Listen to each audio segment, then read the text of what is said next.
तो बच्चों,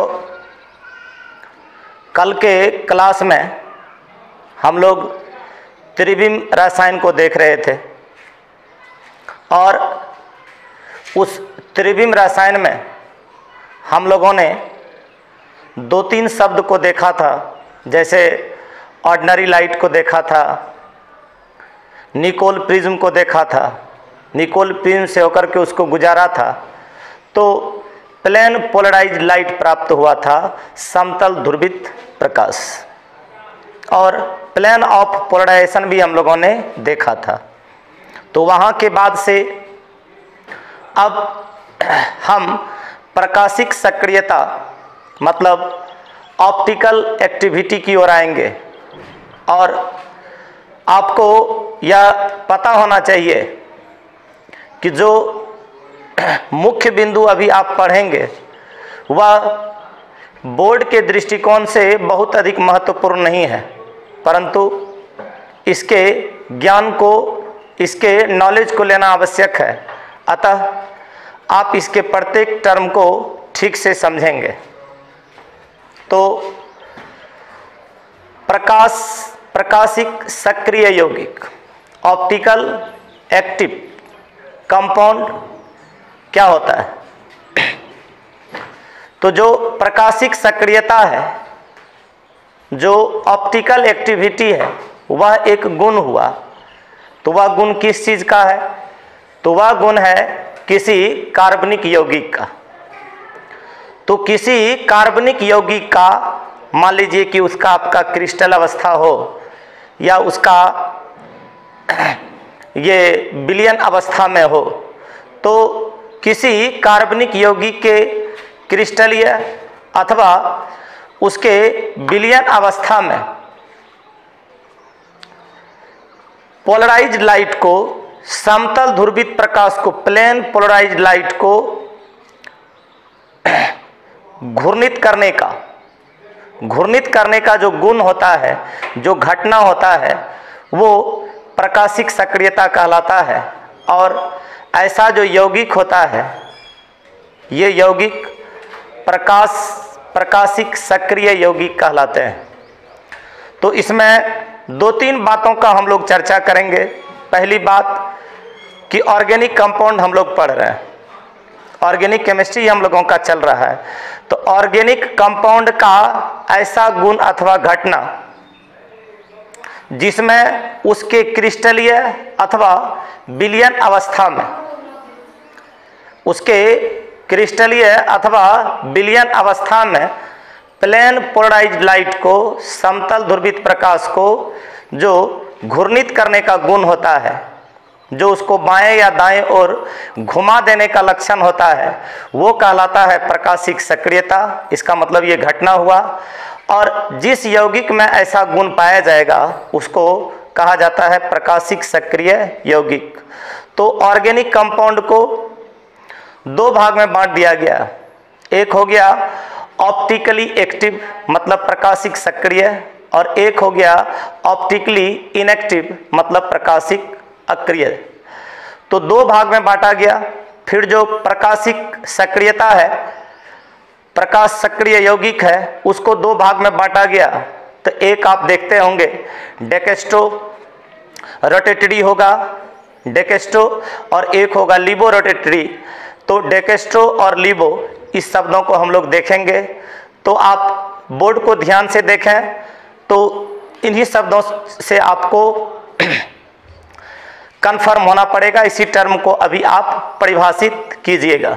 तो देखिए क्या है, यहाँ पर गौर से देखिए, प्रकाशिक सक्रियता, ऑप्टिकली एक्टिविटी क्या होता है, ऑप्टिकली एक्टिव क्या होता है, प्रकाशिक एक्टिविटी क्या होता है, optically activity BITY, optically activity क्या होता है? तो ये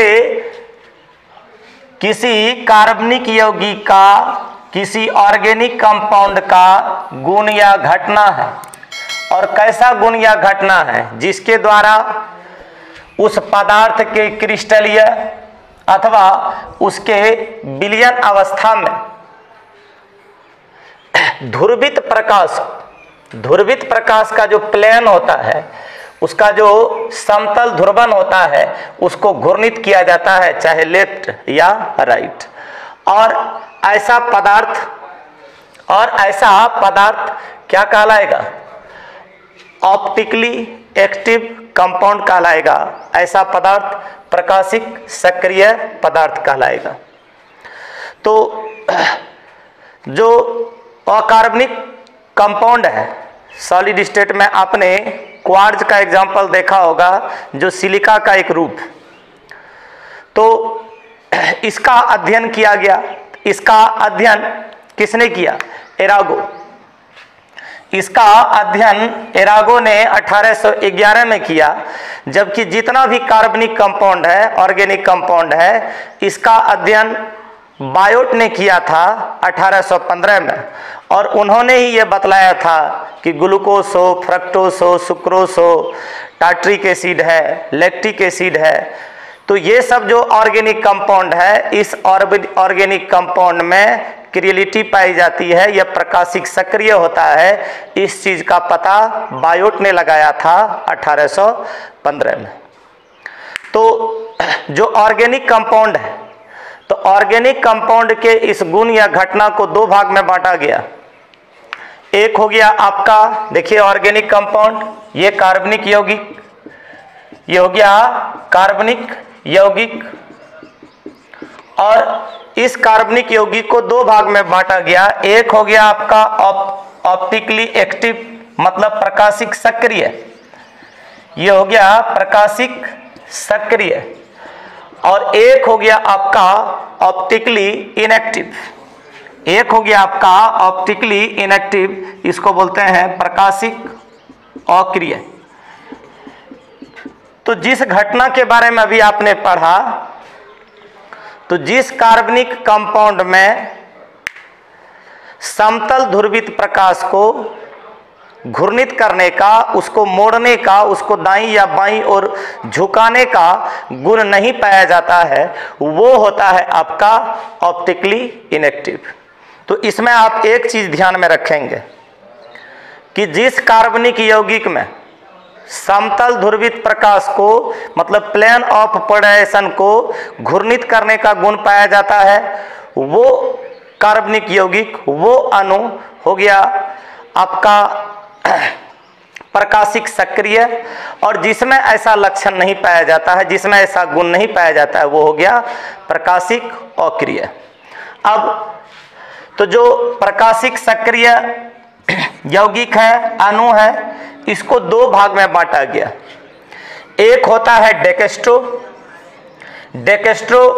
रोटेटरी, इसको आप डी और पॉजिटिव फॉर्म कहते हैं। और एक होता है लिबो रोटेटरी का सेंस है घूर्णन, जो घूमता है, एल, और निगेटिव फॉर्म आप बोलते हैं। तो एक होता है लिबो, इसको आप एल फॉर्म कहिए या माइनस फॉर्म कहिए।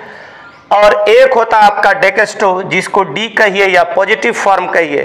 तो एक चीज आप इसमें ध्यान देंगे कि इसके फॉर्म को हम दिखा कैसे सकते हैं।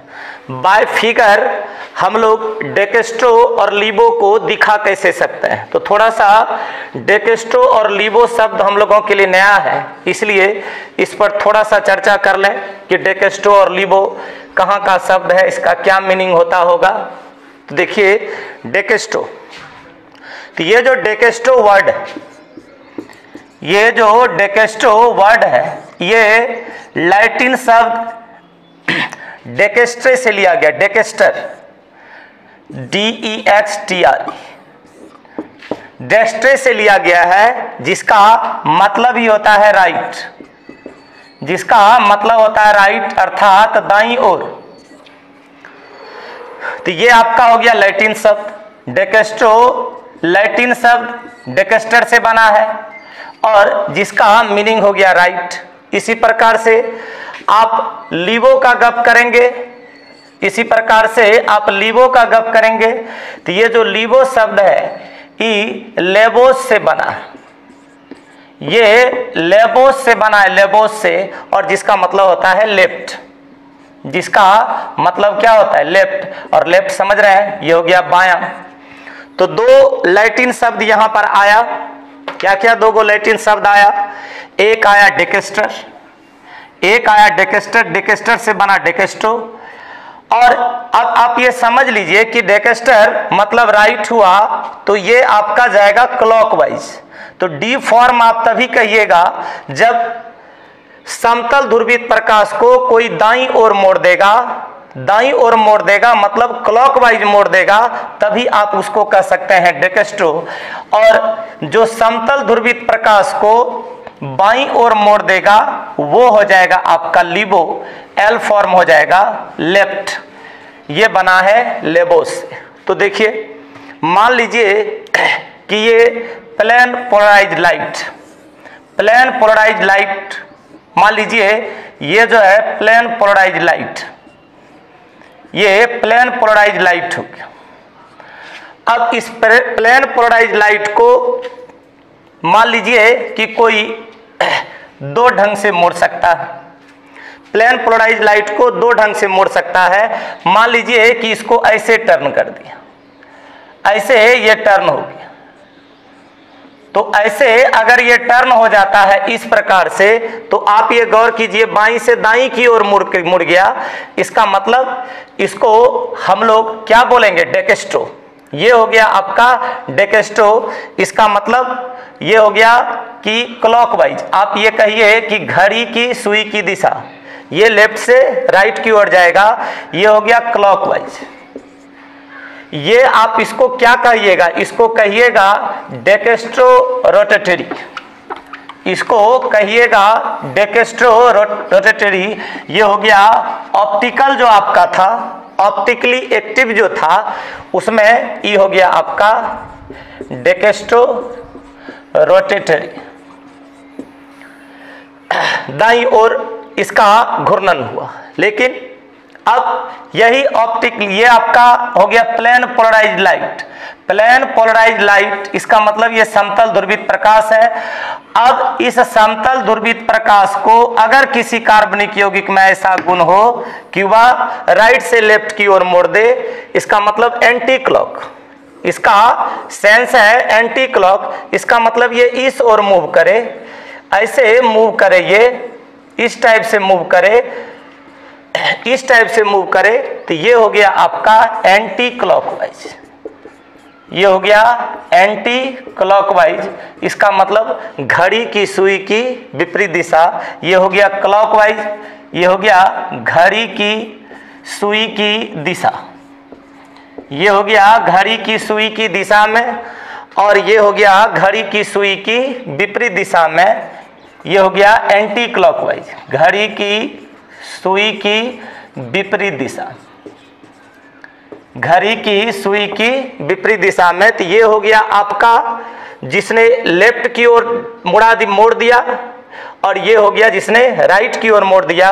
तो इसको आप बोलते हैं डी फॉर्म, इसको बोलते हैं डेकेस्ट्रो रोटेटरी। ये हो गया डी फॉर्म, या ये हो गया पॉजिटिव फॉर्म, और ये हो गया लिबो, दैट मीन्स इसको आप एल फॉर्म कहते हैं, माइनस से आप इसको रिप्रेजेंट करते हैं। तो देखिए अब इसी क्रम में आप क्या देखिएगा, जिसमें इस समतल ध्रुवित प्रकाश को, जो आपने देखा अभी प्लेन पोलराइज्ड लाइट, जिसमें समतल ध्रुवित प्रकाश को दाईं ओर मुड़ने का गुण जिसमें रहेगा, दाईं ओर जो मोड़ देगा तो वो हो गया डेकेस्ट्रो रोटेटरी, और जो लेफ्ट की ओर मोड़ देगा, बाईं ओर मोड़ देगा, वो हो गया लिबो रोटेटरी। तो आपने प्रकाशिक सक्रियता को पढ़ा, तो प्रकाशिक सक्रियता में कार्बनिक यौगिक का खोज पहले भी बताया मैंने, किसने किया, बायोट ने 1815 में।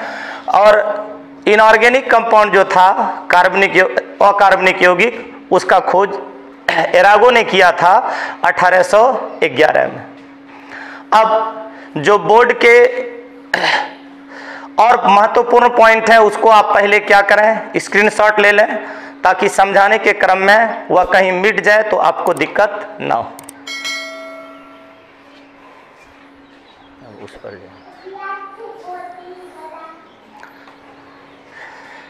तो बच्चों आपको यह प्रीवियस क्लास में बताया गया था कि कार्बन चतुसंयोजी होता है, अर्थात कार्बन की संयोजकता 4 होती है। तो कार्बन की संयोजकता 4 होती है, आपको इलेक्ट्रॉनिक कॉन्फ़िगरेशन के द्वारा बताया गया था। लेकिन इस कार्बन की चतुसंयोजकता को जो देने वाले केमिस्ट थे, रसायन शास्त्री थे, तो आपको बताया गया था कि ऑर्गेनिक केमिस्ट्री के जनक J.H. वान टॉप हैं। तो J.H. वान टॉप ने, देखिए ये डच रसायन शास्त्री है, हॉलैंड, डच वैज्ञानिक J.H. वान टॉप और फ्रेंच वैज्ञानिक सी ली बेल ने 1824 में यह स्पष्ट किया कि कार्बन चतुसंयोजी होता है, अर्थात कार्बन की संयोजकता 4 होती है। अब कार्बन की संयोजकता 4 होती है, इसके 4 बॉन्ड को, इसके 4 संयोजकता को कंप्लीट करने के लिए जो भिन्न भिन्न, अलग अलग, एक जैसा नहीं, जो भिन्न भिन्न या अलग अलग परमाणु उसमें जुड़ेगा, कार्बन चतुसंयोजी हुआ, तो जिस कार्बन परमाणु के चारों संयोजकता, अभी आप बाय डायग्राम इसको देखिएगा, जिस कार्बन परमाणु के चारों संयोजकता को 4 अलग अलग परमाणु या कोई रेडिकल या कोई समूह संतुष्ट करता है, तो उस कार्बन को कहा जाता है असममित कार्बन, एसिमेट्रिक कार्बन। उसको असममित कार्बन या आप उसको स्टीरियो सेंटर भी कह सकते हैं, और उसी चीज को चिरिलिटी सेंटर भी कहा जाता है, किरिलिटी सेंटर, उसको किरिलिटी सेंटर भी कहा जाता है। तो किस कार्बन को क्या क्या नाम देंगे? एक कार्बन हुआ जिसकी संयोजकता 4, और उस चारों संयोजकता को कंप्लीट करने के लिए, चारों संयोजकता को संतुष्ट करने के लिए जो 4 भिन्न भिन्न समूह या परमाणु या कोई मूलक जुटेगा, तो उस कार्बन को क्या क्या कहते हैं? उस कार्बन को कहते हैं असममित कार्बन, एसिमेट्रिक कार्बन। उसी कार्बन का नाम हो गया स्टीरियो सेंटर, उसी कार्बन का नाम हो गया स्टीरियो सेंटर, और उसी कार्बन को हम लोग बोलते हैं किरिलिटी सेंटर। तो याद रखिएगा, किरिलिटी सेंटर, स्टीरियो सेंटर और असममित कार्बन सब एक ही है, और इसको कार्बन देकर के स्टार द्वारा व्यक्त किया जाता है। तो जहां पर आप कार्बन में स्टार देखिएगा तो ये समझ जाइएगा कि ये असममित कार्बन है। रिप्रेजेंट इसको कैसे करेंगे? तो रिप्रेजेंट करने के लिए क्या करेंगे, देखिए, तो इस किरिलिटी सेंटर को या स्टीरियो सेंटर को या असममित कार्बन जो एसिमेट्रिक कार्बन हुआ, इसको रिप्रेजेंट करने के लिए क्या करेंगे? ये तो आपने देखा कि इसको कार्बन पर स्टार देकर के व्यक्त किया जाता है, स्टार दे देंगे तो समझ जाइएगा आप ये असममित कार्बन है। तो इसको देने वाले कौन थे? सी ली बेल और J.H. वान टॉप, और इन दोनों के संयुक्त प्रयास से ये क्लियर हुआ 1824 में कि कार्बन चतुसंयोजी होता है। इसका मतलब, इसका कॉन्सेप्ट देने वाले यही 2 रसायन शास्त्री थे। अब इसके रिप्रेजेंटेशन को कैसे व्यक्त करते हैं? देखिए इसका रिप्रेजेंटेशन कैसे होता है। ये मान लीजिए कार्बन, ये कार्बन, इसकी संयोजकता 4, इधर या इधर कहीं पर भी मान लीजिए, कहीं पर भी 4 डायरेक्शन में कहीं भी, यहां जो परमाणु या मूलक रहे यहां वो नहीं रहे, इससे अलग रहे, इससे अलग यहां रहे, ये हो गया कोई परमाणु या समूह, ये अलग प्रकार का परमाणु या समूह हुआ।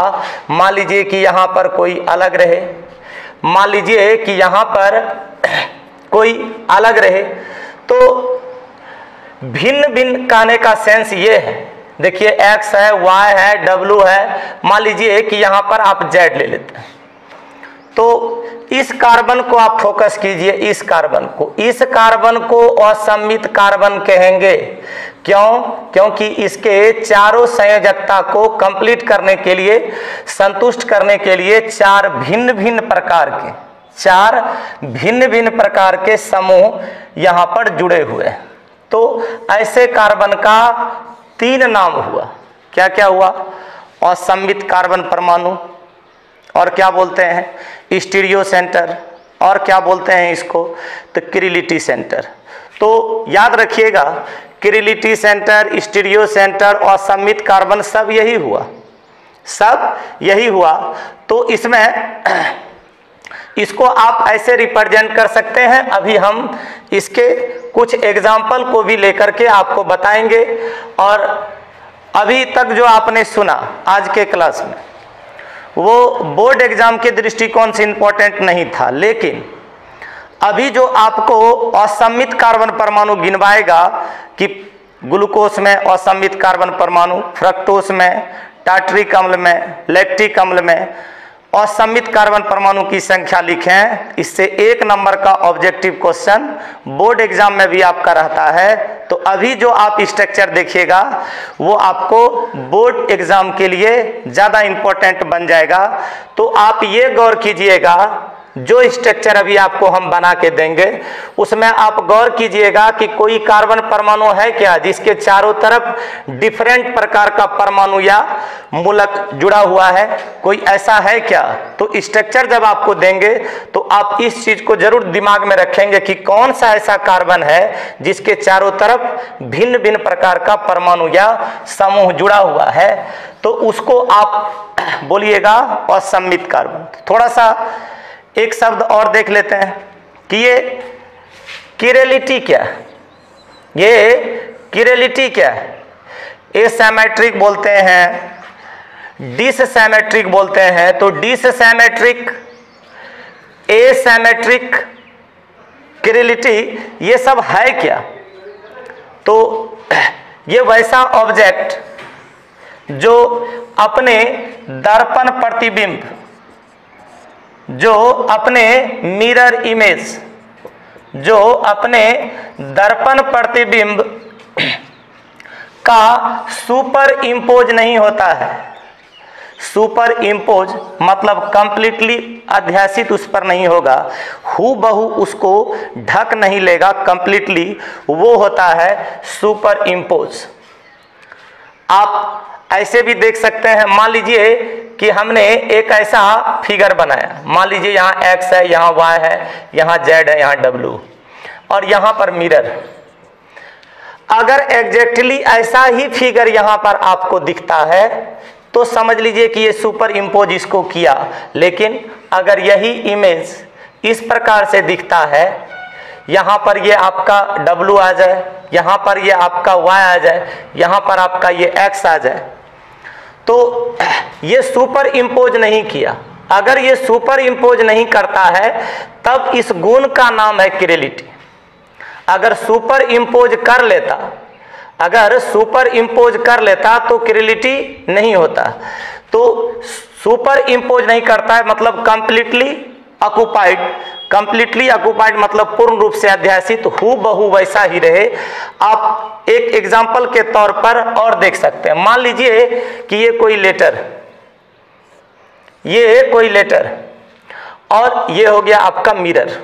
ये जो आप देख रहे हैं ये आपका हो गया mirror, mirror in the sense दर्पण, ये हो गया दर्पण। दर्पण के सामने इसको ले गए।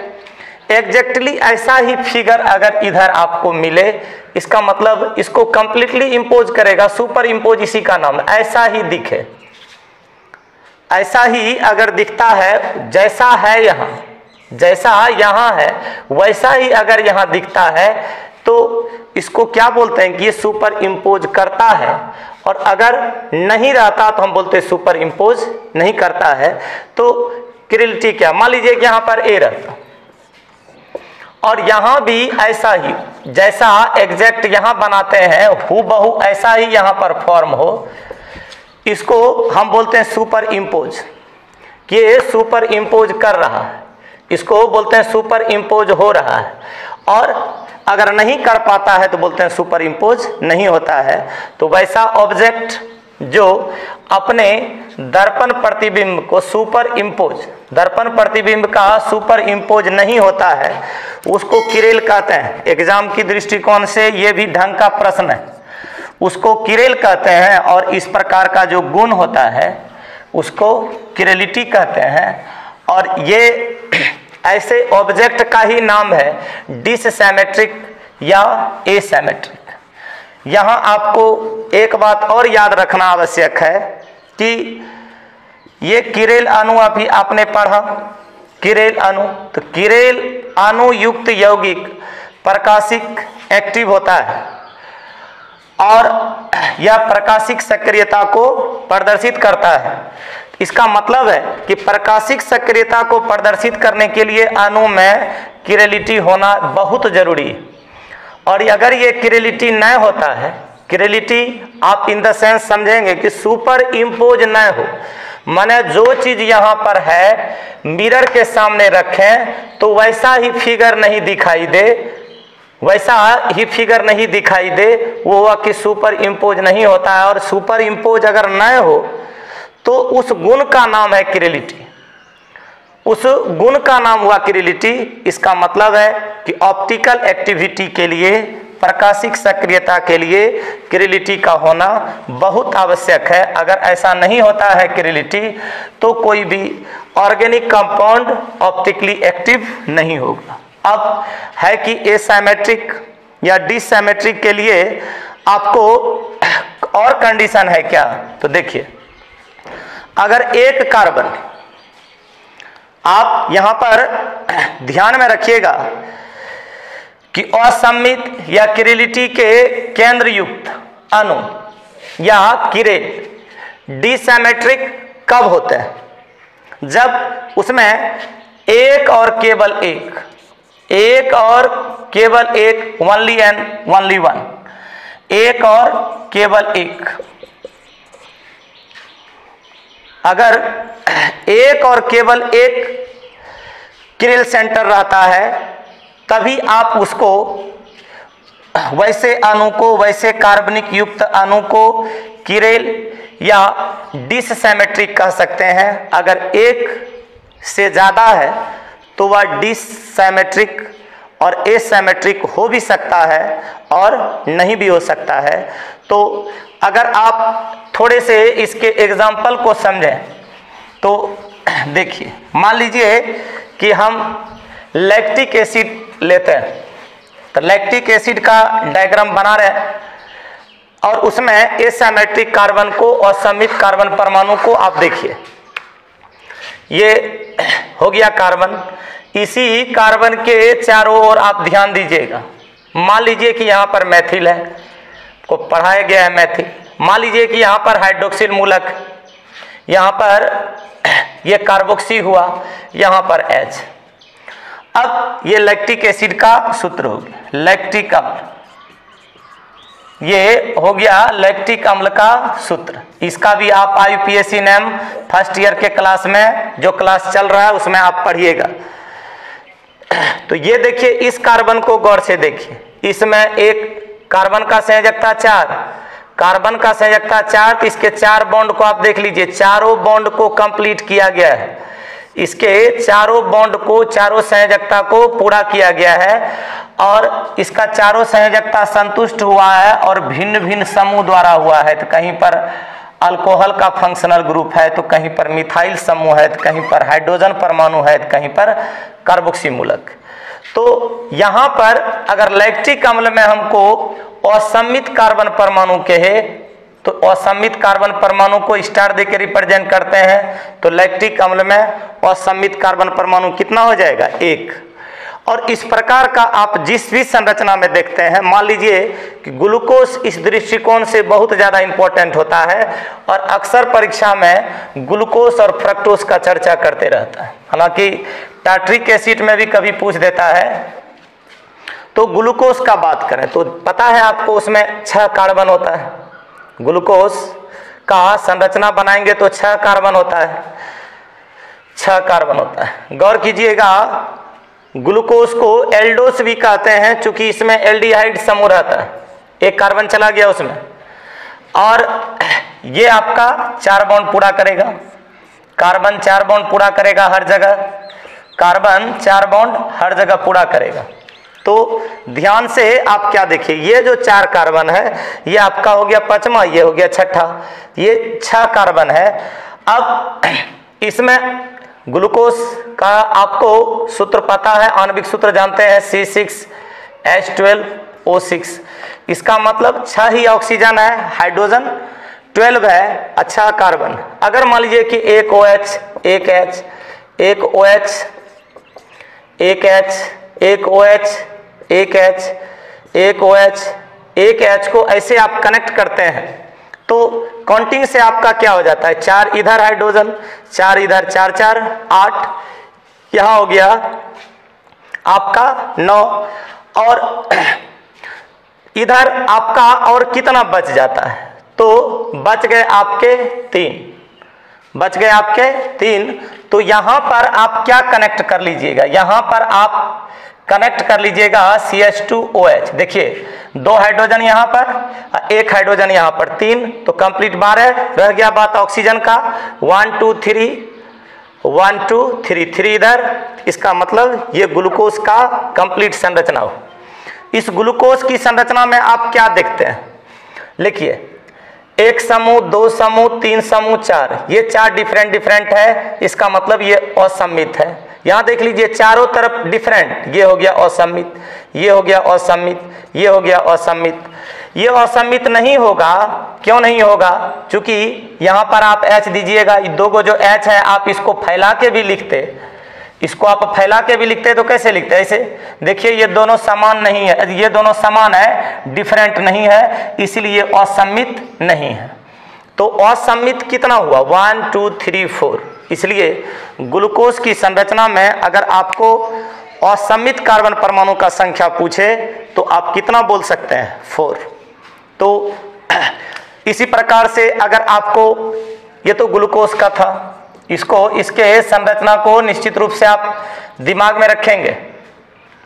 और अगर टार्ट्रिक एसिड का भी बात करेगा तो थोड़ा सा देखिए, टार्ट्रिक अम्ल में आप क्या कर सकते हैं, टार्ट्रिक अम्ल का संरचना देखिएगा तो आप क्या कर सकते हैं। मान लीजिए कि ये कार्बन है और COOH, ये कार्बोक्सिल मूलक, एक OH, एक OH, H को कनेक्ट कीजिए और इसके बॉन्ड को पूरा कीजिए। तो क्या देखते हैं कि इस कार्बन को गौर से देखिए, इस कार्बन को आप गौर से देखिए, ये चारों तरफ भिन्न भिन्न परमाणु से जुड़ा हुआ है। तो इसमें असममित कार्बन परमाणु की संख्या कितनी हो जाएगी, 2।